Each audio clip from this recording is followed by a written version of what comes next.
BBN7 news, सार्थक सच। नमस्कार, BBN7 देख रहे हैं आप और आपके साथ मैं हूं इरफान पठान। महाराष्ट्र की राजनीति के पावर कहे जाने वाले अजीत पवार का सफर आज एक बेहद दर्दनाक हादसे के साथ थम गया।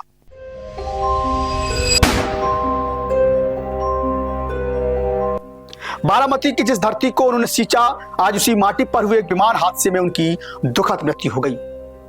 लैंडिंग के दौरान इस भीषण क्रैश ने न केवल एक उप मुख्यमंत्री बल्कि महाराष्ट्र के एक कद्दावर नेतृत्व को भी हमेशा के लिए शांत कर दिया। बुधवार सुबह 8:45 पर बारामती एयरपोर्ट पर जो हुआ उसने पूरे देश को ही सुन्न करके रख दिया।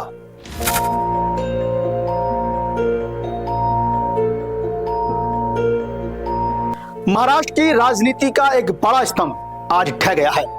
एनसीपी नेता और उप मुख्यमंत्री अजीत पवार, जिन्हें उनके समर्थक प्यार से दादा बुलाते थे, अब हमारे बीच नहीं रहे। बुधवार सुबह बारामती के आसमान में मंडरा रहे कोहरे ने एक ऐसी अनहोनी को अंजाम दिया जिससे पूरा देश शोक में डूब गया है। अजीत पवार सुबह 8:10 पर मुंबई से बारामती के लिए रवाना हुए थे। वे वहां पंचायत चुनाव के लिए जनसभाओं को संबोधित करने जा रहे थे।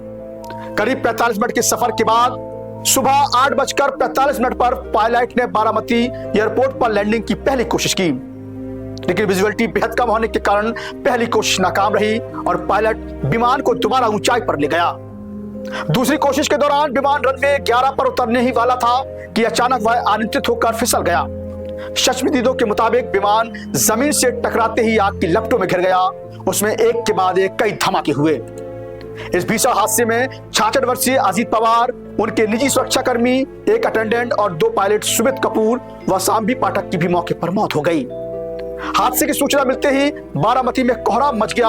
उनके चाचा शरद पवार और सांसद सुप्रिया सुले तुरंत बारामती अस्पताल पहुंचे।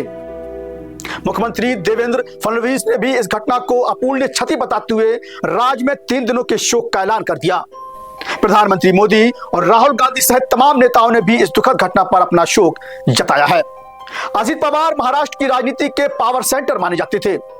22 जुलाई 1959 को जन्मे अजीत पवार रिकॉर्ड 6 बार राज्य के डिप्टी सीएम रहे। प्रशासन पर उनकी पकड़ और कड़े फैसलों के लिए उन्हें जाना जाता था। बारामती के विकास में उनका सबसे बड़ा योगदान रहा और यह विडंबना ही है कि जिस माटी को उन्होंने सींचा वही उन्होंने अपनी अंतिम सांस भी ली। इस बीच एयरक्राफ्ट इन्वेस्टिगेशन ब्यूरो और डीजीसीए ने जांच के आदेश दिए हैं। विमान का संचालन दिल्ली की कंपनी VSR वेंचर्स कर रही थी।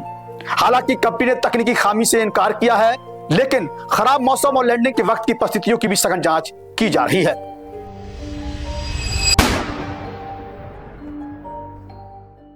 मेरे साथ सिर्फ इतना ही, आगे फिर होगी मुलाकात। देखते रहिए BBN7 न्यूज। नमस्कार। BBN7 न्यूज, सार्थक सच।